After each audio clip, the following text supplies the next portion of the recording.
কোনো জায়গা থাকবে না কাউকে নিয়ে, কিন্তু অবশ্যই এবং অবশ্যই গণভোটকে আপনারা হা ভোটে জয়যুক্ত করতে হবে।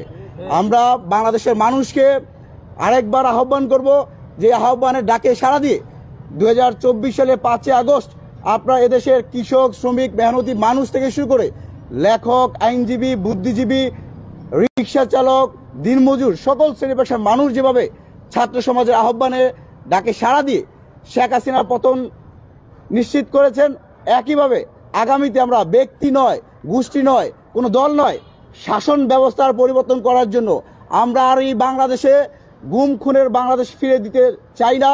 এই বাংলাদেশে ভিন্নমত করলেই তাকে রিমান্ডে নিয়ে নির্যাতন করার যে পরিবেশ, সেই পরিবেশ যেন আর বাংলাদেশে না থাকে, তাহলে অবশ্যই আপনাকে হা ভোটে জয়যুক্ত করতে হবে। ইতিমধ্যে আমাদের সাধারণ সম্পাদক সাদমা নেওয়াজ বলেছে কেন হা ভোট দিতে হবে। একজন মানুষ যে অবারিত ক্ষমতা, একজন মানুষের কাছে যে অবারিত ক্ষমতা, সেই ক্ষমতাকে চ্যালেঞ্জ করতে হলে, জনগণের ক্ষমতা নিশ্চিত করতে হলে অবশ্যই আপনাদেরকে হা ভোটে জয়যুক্ত করতে হবে।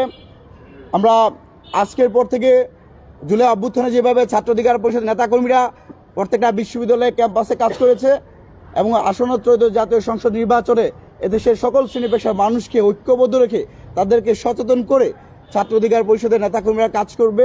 আজকের ঘোষিত যেই কমিটি হয়েছে তার প্রেক্ষিতে কাজ করবে। আরেকটি বিষয় আমরা এখানে বলতে চাই যে দেখুন, শেখ হাসিনা আজকে বাংলাদেশ থেকে পালিয়ে গেছে।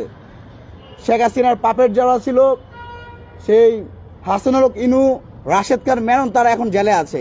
কিন্তু অত্যন্ত দুঃখজনক, লজ্জা হয় আমাদের যে শেখ হাসিনার সবচেয়ে বড় পাপেট, বিনদেশি চর, ভারতীয় চর বললে যাকে ভুল হবে না, সেই জিএম কাদের বা জাতীয় পার্টি এখনো প্রকাশ্যে দিবালোকে রাজনীতির কথা বলছে।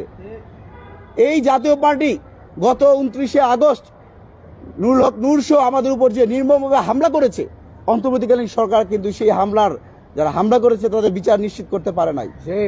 আমরা একদিকে দেখতে পাই প্রধান উপদেষ্টা প্রতিদিন, আমি তার চিফ অ্যাডভাইজার যে পেজ সেখানে দেখতে পাই 4 থেকে 5টা পোস্ট দেয়, হা ভোটকে জয়যুক্ত করুন, হা ভোট কেন করতে হবে। আরেকটি বিষয় আমরা মনে করে দিই, এই যে সরকার শুধু কিন্তু নির্বাচনের জন্য আসে নাই, একটা রেজিম পরিবর্তন করার জন্য আসে নাই, ক্ষমতা হস্তান্তর করার দায়িত্ব নিয়ে তারা আসে নাই। তারা এসেছিল 2000 অধিক শহীদের রক্তের উপর দাঁড়িয়ে বিচার নিশ্চিত করা, সেই শেখ হাসিনাদের বিচার নিশ্চিত করা, যেই কাঙ্ক্ষিত নতুন বন্দোবস্ত তৈরি করা, সেই সংস্কার নিশ্চিত করা এবং তার তৃতীয় ধাপ হিসাবে বিচার, তার তৃতীয় ধাপ হিসাবে নির্বাচন। আমরা দেখতে পাচ্ছি প্রধান উপদেষ্টা একদিকে বলছে হা ভোটকে জয়যুক্ত করুন, যেই লোক জেলে থাকতো সেই লোক এসে বলতেছে হা ভোট মারি বাংলাদেশকে ধ্বংস করা। সেই জিএম কাদের কতটা স্পর্ধা হলে এখনো সেই মিডিয়াতে বসে হা ভোটের বিরুদ্ধে বৃদ্ধাঙ্গুলি দেখে তিনি না ভোটকে বলে। আমরা বলতে চাই হা ভোট মানে বাংলাদেশ, না ভোট মানে বিনদেশ। যারা ভারতীয় গোলামি করতে চায়, ভারতীয় আগ্রাসন আধিপত্যের পক্ষে কথা বলতে চায়, যারা বাংলাদেশকে বিকে দিতে চায়, তারা ছাড়া বাংলাদেশের 18 কোটি মানুষ হা ভোটের পক্ষে থাকবে। আমরা আজকের এই সংবাদ